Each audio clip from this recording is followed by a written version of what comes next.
قرآن میں بتایا گیا ہے کہ ہر جاندار کو جوڑے میں پیدا کیا گیا، جبکہ کافی ایسے یونی سیلولر آرگنز ہیں جو جوڑے میں نہیں بلکہ خود ہی دو میں تقسیم ہو جاتے ہیں۔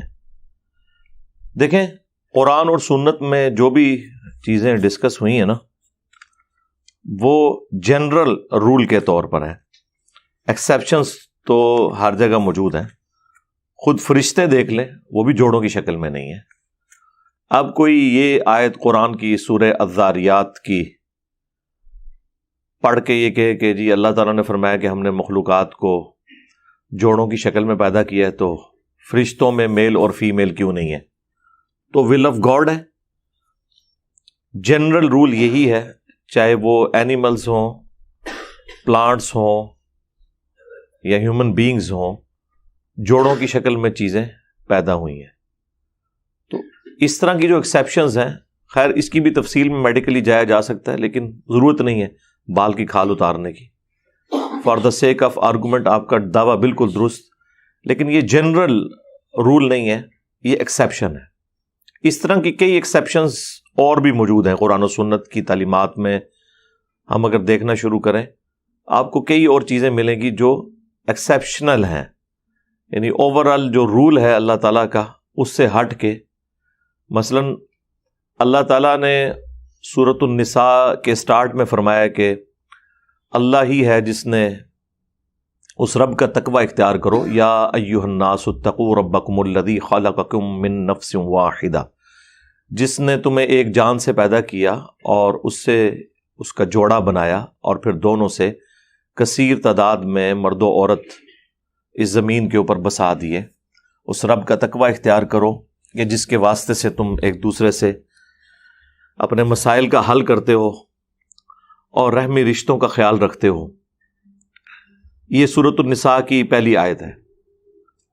لیکن عیسیٰ ابن مریم تو کسی مرد و عورت کے تعلق سے نہیں پیدا ہوئے، ان کی ولادت جو ہے وہ معجزانہ ہے، بغیر باپ کے وہ پیدا ہوئے۔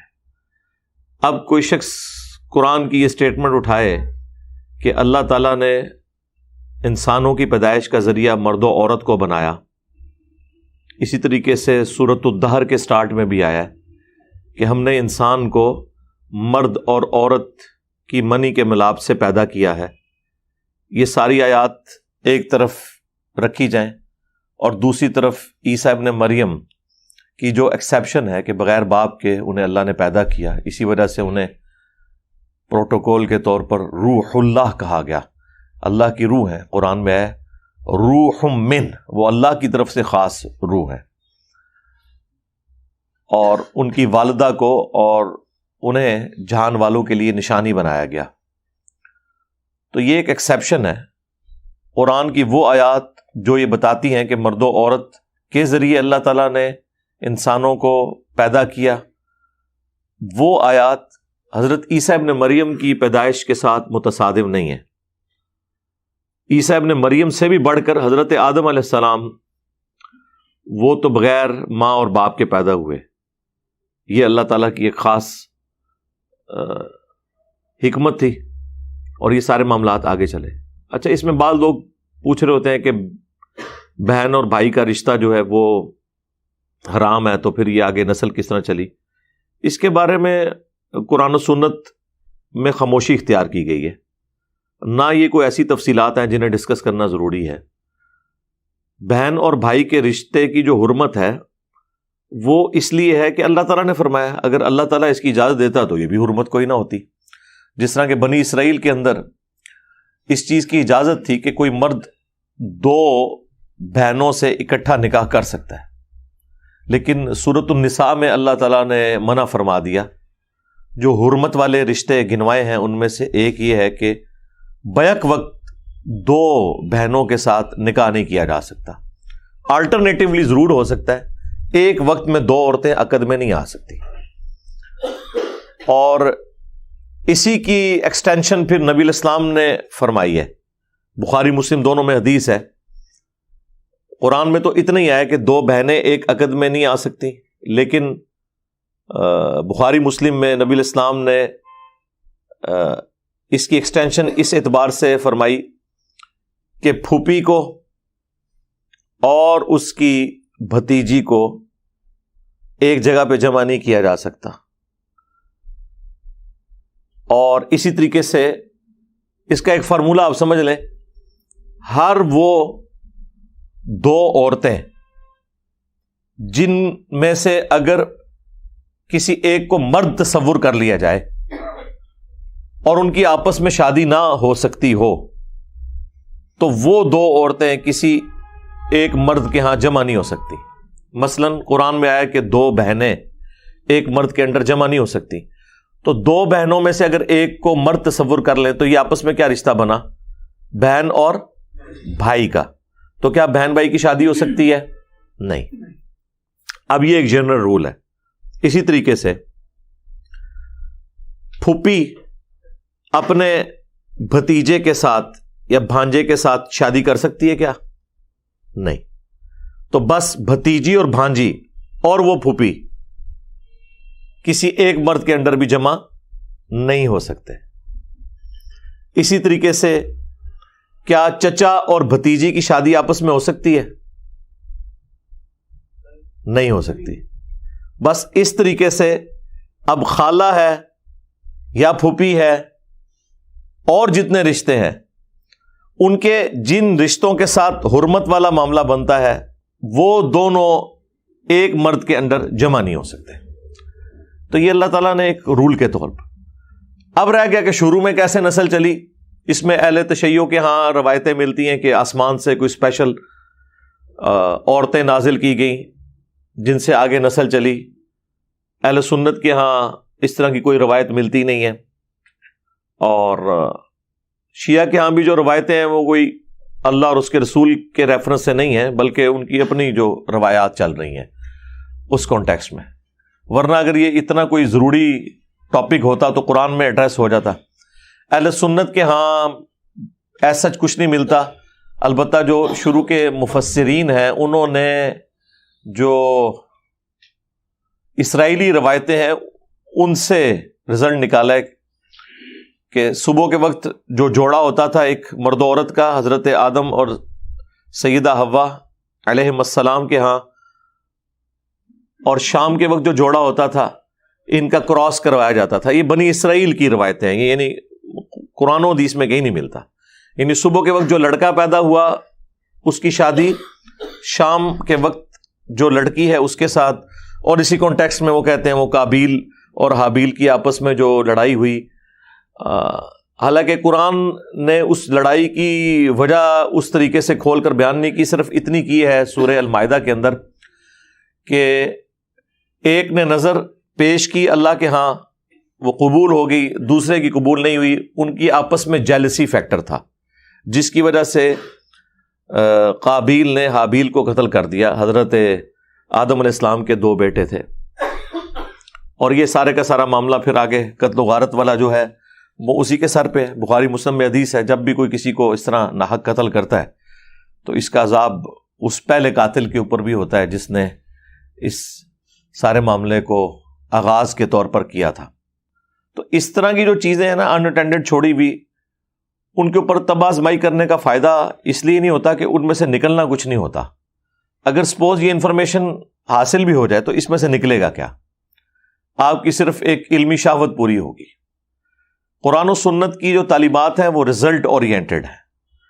پورے قرآن کے اندر آپ کو نبی الاسلام کی بایوگرافی نہیں ملے گی, وہ ہمیں سیرت الرسول کی کتابوں میں پڑھتے ہیں. لیکن نبی علیہ السلام کی سیرت کے بارے میں جب پوچھا گیا, صحیح مسلم میں حدیث ہے اما عائشہ سے کہ نبی علیہ السلام کے اخلاق آپ کی سیرت کے بارے میں فرمائیں, تو ہماری ماں سیدہ عائشہ سلام اللہ علیہا نے فرمایا کہ قرآن پڑھو, قرآن ہی نبی علیہ السلام کی سیرت ہے. اب اگر آج کا کوئی مسلمان ہوتا تو وہ کہتا کہ اماں یہ آپ بتا رہی ہیں قرآن سیرت ہے, تو قرآن میں تو نبی علیہ السلام کے ماں باپ کا نام نہیں آیا. آپ کے ماں باپ کا جس نے نکاح پڑھایا تھا یا پڑھا تھا گواہ کون تھے, اس کا ذکر کوئی نہیں موجود. رشتہ کس نے مانگا تھا. تو یہ کہانیاں آج کے دور کی ہیں. یہ ساری چیزیں امپورٹنٹ ہوتی ہیں اس دور کے انسانوں کے لیے جس دور کے اندر پیغمبر آتے ہیں, کہ وہ دیکھتے ہیں کہ اس کا خاندان کون سا ہے, اس کے معاملات, ماضی, یہ سب کچھ. جو ابو سفیان کے بارے میں بخاری میں حدیث ہے کہ وہ کیسر روم کے دربار میں جب انہیں بلایا گیا تھا تو جو اس نے سوالات پوچھے تھے. لیکن ونس ایک چیز اسٹیبلش ہو جاتی ہے نا، اس کے بعد پھر اس شخص کا اپنا کردار بتاتا ہے کہ وہ اللہ کا پیغمبر ہے. آج کے دور میں ہمیں اس سے کوئی غرض نہیں ہے کہ نبی علیہ السلام بنو ہاشم میں آئے، کیونکہ ہم نہ تو بنو ہاشم کے بارے میں کوئی جانتے ہیں، نہ ہماری کوئی ان کے ساتھ لین دین ہے یا کوئی آبزرویشن ہے. ہم ان کے بارے میں بھی جتنا جانتے ہیں وہ قرآن و سنت کی روشنی میں ہی جانتے ہیں. ہاں، اس زمانے کے لوگوں کے لیے امپورٹنٹ تھا کہ آپ اعلیٰ خاندان میں پیدا ہوں تاکہ باقی لوگوں کے اوپر، قریش کا چونکہ غلبہ تھا اس حوالے سے پوری عرب کی سرزمین میں، اور اس میں بھی بنو ہاشم اور بنو امیہ یہ دو ڈومیننٹ خاندان تھے. بنو امیہ کے پاس حکومت ہوتی تھی، بنو ہاشم جو ہے وہ متولی تھے حرم کے، اس کی وجہ سے ان کی بڑی ایک عزت تھی. اسی لیے انبیاء کرام علیہ السلام ہمیشہ ڈومیننٹ قبائل کے اندر آتے ہیں تاکہ اس اعتبار سے انہیں کوئی چیلنج نہ کر سکے. اس کا یہ قطر کوئی مقصد نہیں ہے کہ اسلام کوئی اس طرح کے قبائلی تعصب کے اندر بلیو کرتا ہے، لیکن بہرحال اللہ تعالیٰ نے پرائورٹی دی ہے کچھ خاندانوں کو. اس حوالے سے اللہ نے انہیں چن لیا. حضرت ابراہیم علیہ السلام کی اولاد کو اللہ نے چن لیا، بنو اسرائیل کو بھی اور بنو اسماعیل کو بھی. بنو اسرائیل کے اندر کتنے پیغمبر ہوئے ہیں؟ اللہ نے قرآن میں 2 دفعہ فرمایا، یا بنی اسرائیل اذکروا نعمتی التی انعمت علیکم وانی فضلتکم علی العالمین. یاد کرو اس نعمت کو جو میں نے تم پر کی تھی اور میں نے تمہیں اپنے زمانے کے تمام جہان والے لوگوں پر فضیلت دی تھی. ہزاروں انبیاء کا سلسلہ آیا، بلکہ بخاری مسلم میں حدیث ہے کہ حکومتی معاملات بھی بنی اسرائیل میں انبیاء دیکھا کرتے تھے، اور جب بھی کوئی نبی فوت ہوتا تھا تو فوت ہونے سے پہلے ایک اور پیغمبر کو اپنا جانشین چھوڑ کے جاتا تھا، اور یوں چین چلتی تھی. لیکن نبی علیہ السلام نے فرمایا کہ میری امت میں چونکہ ختم نبوت ہو چکی ہے، اب انبیاء کا سلسلہ تو ختم ہے، خلفاء ہوں گے، اور ظاہر ہے ان کا سٹیٹس پھر وہ والا تو نہیں ہو سکتا. جب ختم نبوت ہو گئی تو نبی علیہ السلام کے بعد تو آپ کسی شخص کے بارے میں یہ کلیم نہیں کر سکتے کہ وہ 100% کوئی پرفیکٹ پرسنالٹی ہوگا. 100% پرفیکٹ تو اللہ اور اس کے رسول عز و جل و صلی اللہ علیہ وآلہ وسلم کی تعلیمات ہو سکتی ہیں، اللہ اور اس کے محبوب صلی اللہ علیہ وآلہ وسلم کی پرسنالٹیز ہو سکتی ہیں، باقی تو سب لوگوں نے فالو کرنا ہے. تو اس طرح کی وہ جو ایکسیپشن سے مجھے یاد آیا کئی ایک ایکسیپشنز موجود ہیں قرآن میں. اللہ تعالیٰ نے عموماً جب انسانوں کا ذکر کیا ہے پارہ نمبر 30 میں تو فرمایا ہے انسان کا جو لائف سائیکل ڈسکس کیا ہے، فَأَمَاتَهُ وَأَقْبَرَهُ، یعنی انسان کو موت آتی ہے اور اس کے بعد اسے قبر ملتی ہے.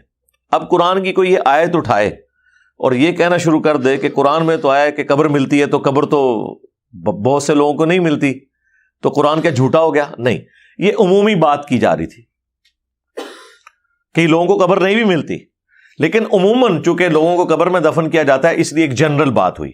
ادروائز قرآن ہی میں آیا وَمِن وَرَائِهِمْ بَرْزَخٌ إِلَى يَوْمِ يُبْعَثُونَ، ان کے مرنے سے لے کر قیامت کے اٹھائے جانے تک ایک ان سین بیریئر ہے. سورۃ المومنون آیت نمبر 100.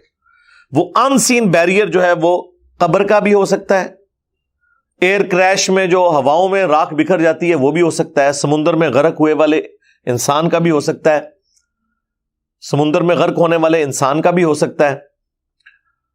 اسی طریقے سے شیر کے پیٹ میں جانے والے انسان کا بھی ہو سکتا ہے. وہ اللہ کی مرضی ہے کہ اس کے لیے قبر کہاں پہ وہ بنا دے. اللہ تبارک و تعالیٰ تو ہر چیز کے اوپر قادر ہے. یہ ایک ان سین بیریئر ہے. تو لہٰذا اس طرح بال کی کھال اتارنا، اور پھر بعض اوقات لوگ یہ بھی کہہ رہے ہوتے ہیں دیکھیں جی قبر میں ہمیں تو عذاب نظر نہیں آتا. یار قبر کے اندر کدھر گھس گئے ہو؟ ادھر فرشتے موجود ہیں، وہ تمہیں نظر نہیں آ رہے کیونکہ وہ اس فزیکل ورلڈ کی چیز ہی نہیں ہے. ہماری جو آبزرویشنز یا لمیٹیشنز ہیں، یا سائنس جس چیز کے ساتھ ڈیل کرتی ہے وہ فزیکل فینومینا آف نیچر ہے. The knowledge obtained through observations and experiments is known as science. Science observation اور experiment یہ دو چیزوں کے ساتھ ڈیل کرتی ہے. جو اس میں نہ آئے اس کو کیسے کوئی ڈیٹیکٹ کر سکتا ہے؟ آبزرویشن میں جو کچھ ہم دیکھ رہے ہیں، سن رہے ہیں، سونگ رہے ہیں، چھو کے پتہ چل رہا ہے وہ یہ واسع خمسہ. اور ایکسپیریمنٹ جو چیزیں ہم آبزرو نہیں کر سکتے، ایکسپیریمنٹ سے انہیں محسوس کر لیتے ہیں. مثلاً یہ جو ہم موبائل فون یوز کر رہے ہیں، اب یہ کس طرح ورکنگ کر رہا ہے، کس طرح یہ سگنلز چلتے ہیں، الیکٹرو میگنیٹک ویوز، یہ کسی نے نہیں دیکھی. الیکٹرو میگنیٹک ویوز کسی نے نہیں دیکھی. تاروں میں چلتا ہوا کرنٹ کسی نے نہیں دیکھا. جنہوں نے کرنٹ دریافت کی ہے اور آج دنیا کو رہنے کے قابل بنا دیا الیکٹریسٹی کی برکت سے، ان کا بھی دعویٰ نہیں کہ ہم نے دیکھی ہے. بس انہوں نے ایکسپیریمنٹس کے ذریعے یہ چیز آبزرو کی ہے کہ الیکٹران کی موومنٹ کی وجہ سے یہ کرنٹ فلو کرتا ہے اور یہ ساری چیزیں. لیکن آبزرویشن میں تو آ گئی نا چیز. تو جو چیز آبزرویشن میں آ جائے وہ بھی سائنس ہے. فرشتے جو ہیں وہ چونکہ اس فزیکل ورلڈ کی چیز نہیں ہے، نہ وہ آبزرویشن میں آئیں گے نہ ایکسپیریمنٹ میں آئیں گے. کچھ چیزیں ایکسپیریمنٹ میں آئیں گی، جس طرح یہ الیکٹرانک کی جتنی چیزیں ہیں چاہے ہم آبزرو نہ بھی کریں لیکن ایکسپیریمنٹ میں آتی ہیں، اور کچھ چیزیں ہم آبزرو کر لیتے ہیں. فرشتوں کو آپ نہ آبزرو کر سکتے ہیں نہ ایکسپیریمنٹ کر سکتے ہیں. ہاں اللہ تعالیٰ کبھی کوئی دکھانا چاہے کوئی غیر معمولی واقعہ تو ایک الگ بات ہے. ادروائز بخاری مسلم میں حدیث ہے جہاں لوگ اللہ کے ذکر کے لیے جمع ہوتے ہیں، اور مسلم کے الفاظ ہیں قرآن کی تعلیم کے لیے، قرآن سیکھنے اور سکھانے کے لیے اور اس کی تدریس کے لیے. سیکھنے سکھانے سے مراد صرف الف با تا نہیں ہے، اس سے مراد اس کی تدریس بھی ہے، اس میں جو تعلیمات ہیں. تو فرشتے ایسی مجلس کو ڈھانپ لیتے ہیں، لیکن یہ کوئی آبزرو نہیں کر سکتا کہ فرشتوں نے ڈھانپا ہوا ہے. ایون صحیح مسلم میں آتا ہے کہ ایک صحابی سورۃ الکہف کی تلاوت کر رہے تھے، تو وہ کہتے ہیں میں نے جب تلاوت شروع کی تو ایک بادل سا نمودار ہوا اور وہ اتنا قریب آیا میرا گھوڑا بھی بدک گیا. پھر جب میں تلاوت روکتا تھا وہ پیچھے ہو جاتا تھا، اور یہ مسلسل سلسلہ جاری رہا. انہوں نے اللہ کے نبی علیہ السلام کو آ کے عرض کیا تو نبی علیہ السلام نے فرمایا فرشتے سننے کے لیے آئے تھے. لیکن وہ صحابی کو فرشتے نظر نہیں آئے، وہ بادل کی شکل میں ایک بیریئر کے طور پر چیز نظر آئی. ہاں فرشتے انبیاء کرام کو نظر آتے ہیں، یا کبھی کوئی فزیکلی، جس طرح بخاری مسلم میں آیا حضرت جبرائیل علیہ السلام انسانی شکل میں آئے اور وہ نبی علیہ السلام کی مجلس میں چلتے ہوئے سفید کپڑوں میں گھٹنوں کے ساتھ گھٹنے ملا کے، نبی علیہ السلام دوزانوں بیٹھے ہیں تو آمنے سامنے آ کے گھٹنے جوڑ کے بیٹھ گئے. اب اس طرح کا اتنی فرینکنس تو حضور کے ساتھ کسی کی بھی نہیں تھی. اور صحابہ کرام کہہ رہے ہیں ہم اس بندے کو دیکھ کے یہ سوچ رہے ہیں یہ بندہ کہاں سے آیا ہے، یہ ادھر کا رہنے والا بھی نہیں ہے، اور اگر یہ آؤٹ سائڈر ہے تو اس کے جسم کے اوپر کوئی سفر کے اثرات بھی نہیں ہیں. اس زمانے میں جو کوئی سفر کر کے آتا تھا تو لگ پتہ جاتا تھا. یہ تو نہیں تھا کہ ایئر کنڈیشن گاڑی میں آیا کوئی. ظاہر ہے اونٹ پہ گھوڑوں پہ سفر کر کے آؤٹ سائڈر کوئی آیا ہے تو اس کی داڑھی، اس کا چہرہ، اس کے کپڑے بتا رہے ہوں گے کہ یار یہ تو ٹریولنگ کر کے آیا ہے. اور سفید اجالے والے کپڑے اور کالے سیاہ بال، ٹھیک ہے. اور داہیہ قلبی رضی اللہ تعالیٰ عنہ کے ہم شکل تھے، وہ ایک صحابی ہیں. اور پھر حضور سے آگے سوالات کرتے ہیں، یا رسول اللہ ایمان کے بارے میں بتائیں، اسلام کے بارے میں بتائیں. یہ بخاری میں بھی حدیث ہے، مسلم کی پہلی حدیث یہی ہے مقدمے کے بعد، 93 نمبر جو حدیث ہے. پہلی 92 روایات تو مقدمے کے اوپر ہے. تو اس طرح مختلف سوالات وہ کرتے ہیں، حدیث جبرائیل اسے کہا جاتا ہے. جب وہ واپس چلے جاتے ہیں تو نبی علیہ السلام فرماتے ہیں صحابہ سے کہ یہ حضرت جبرائیل علیہ السلام تھے اور تمہیں دین سکھانے آئے تھے. یعنی دین اس طرح سکھانے آئے تھے کہ جو سوالات صحابہ کرام کو بنیادی سوالات کرنے چاہیے تھے حضور سے، وہ انہوں نے آ کے کیے تاکہ دین کی بنیادیں کلیئر ہوں. ایمانیات کیا ہے، اسلام کیا ہے، قیامت کے بارے میں، تقدیر کے بارے میں کیا عقیدہ ہونا چاہیے، ساری کی ساری چیزیں. تو یہ چیزیں کبھی کبھار نبیوں کی موجودگی میں اللہ تعالیٰ آبزرو کروا دیتا ہے. لیکن اب یہ نہیں ہے کہ وہ حضرت جبرائیل علیہ السلام جو نظر آئے ہیں، جہاں کہیں بھی اس شکل کا بندہ نظر آئے گا تو حضرت جبرائیل ہی ہوں گے. وہ پہلی اور آخری دفعہ اسی شکل میں آیا ہے. اب آندہ اگر دنیا میں آتے ہیں کس شکل میں کوئی نہیں بتا سکتا. یہ وہ چیزیں جو آپ آبزرو نہیں کر سکتے، اس کا فریم آف ریفرنس بالکل ڈفرینٹ ہے. لہذا ایمانیات کے حوالے سے آپ کا کانسیپٹ کلیئر ہونا چاہیے. قرآن کے پہلے صفحے پہ ہی الذین یؤمنون بالغیب آیا ہے، جو بغیر دیکھے ایمان رکھتے ہیں. کیونکہ کئی چیزیں جو ہم نے نہیں دیکھی ہوئی، کچھ چیزیں ہم نے دیکھی ہوئی ہیں جو اللہ تعالیٰ ہمیں دکھا دیتا ہے زمین و آسمان میں، جو اللہ کی قدرت کے کرشمے ہیں. بارش کا برسنا، کھیتیوں کا اگنا، درختوں میں پھلوں کا لگنا. لیکن کئی چیزیں ہمیں آبزرویشن میں نہیں آتی ہیں. فرشتے ہو گئے وہ ہماری آبزرویشن میں نہیں ہیں. اور باقی معاملات، عذاب قبر ہے، آخرت نہیں دیکھی کسی نے، مستقبل میں ہونے والے واقعات. تو اس طرح قرآن میں جتنی چیزیں ہیں وہ آپ نے قرآن کو